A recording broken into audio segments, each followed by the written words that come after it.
क्या फर्जी सरकारी आदेश बनाकर एक सरकारी कर्मचारी को ट्रांसफर का फायदा दिलाने की कोशिश की गई? और अब इस पूरे मामले में बीजेपी के 2 पदाधिकारी समेत 4 लोगों पर एफआईआर दर्ज होने के बाद अब पार्टी ने बड़ी कार्यवाही क्यों कर दी? नमस्कार, मैं हूं मयूरेश और आप जुड़े हुए हैं एसटीडी न्यूज के साथ। बलौदाबाजार भाटापारा जिले के पलारी से फर्जी ट्रांसफर आदेश से जुड़ा एक गंभीर मामला सामने आया है। पुलिस ने मामले में बीजेपी जिला महामंत्री कृष्णा अवस्थी, जिला उपाध्यक्ष पुनीराम पटेल, ग्रामीण चिकित्सा सहायक यानी आरएमए कर्ण कुमार देवांगन और रवि कुमार सेन के खिलाफ एफआईआर दर्ज की है। आरोप है कि सीएमएचओ कार्यालय के फर्जी हस्ताक्षर कर कूट रचित ट्रांसफर आदेश तैयार किया गया और फिर उसे असली सरकारी आदेश बताकर कार्यालय में प्रस्तुत किया गया। मामला सामने कैसे आया यह भी समझिए। पुलिस के मुताबिक कर्ण कुमार देवांगन प्राथमिक स्वास्थ्य केंद्र रोहानसी में ग्रामीण चिकित्सा सहायक के पद पर पदस्थ है। उसने 17 अगस्त 2026 को पलारी के खंड चिकित्सा अधिकारी यानी बीएमओ के सामने एक कथित ट्रांसफर आदेश प्रस्तुत किया। इस आदेश में कर्ण देवांगन का स्थानांतरण पीएचसी रोहानसी से पीएचसी मोपर विकास खंड भाटापारा किए जाने की बात लिखी थी। आदेश में सीएमएचओ कार्यालय का आदेश क्रमांक और 14 अगस्त 2026 की तारीख भी दर्ज थी, लेकिन दस्तावेज की जांच हुई तो मामला संदिग्ध नजर आया।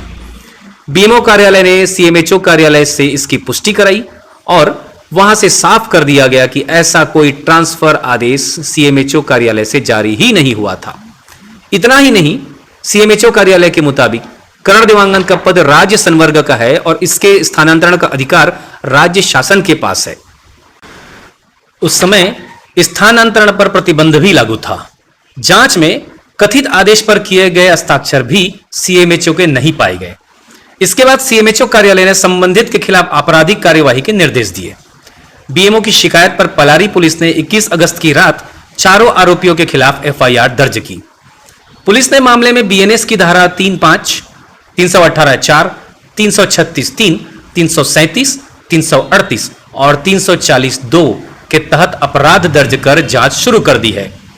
अब इस पूरे मामले में पुलिस यह पता लगाने में जुटी है कि कथित फर्जी दस्तावेज तैयार कैसे हुआ, इसमें और कौन कौन लोग शामिल थे और सरकारी कार्यालय में इस दस्तावेज को प्रस्तुत करने के पीछे पूरा घटनाक्रम क्या था।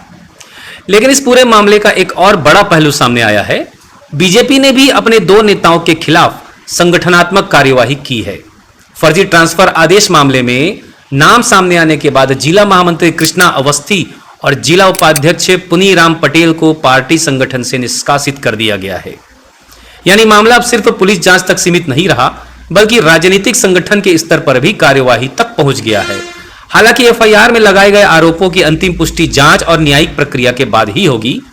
अब सबसे बड़ा सवाल यही है, फर्जी दस्तावेज तैयार करने वाला कौन था, सरकारी दस्तावेज में कथित फर्जी हस्ताक्षर कैसे किए गए और क्या इस पूरे मामले में अभी और नाम सामने आएंगे? इन सवालों के जवाब पुलिस के जांच के बाद ही साफ होंगे। मैं मयूरेश और आप जुड़े हुए हैं एसटीडी न्यूज के साथ। फर्जी दस्तावेज से सरकारी व्यवस्था को चुनौती देने वाले इस मामले में जांच कहां तक पहुंचती है, इस पर हमारी लगातार नजर बनी रहेगी।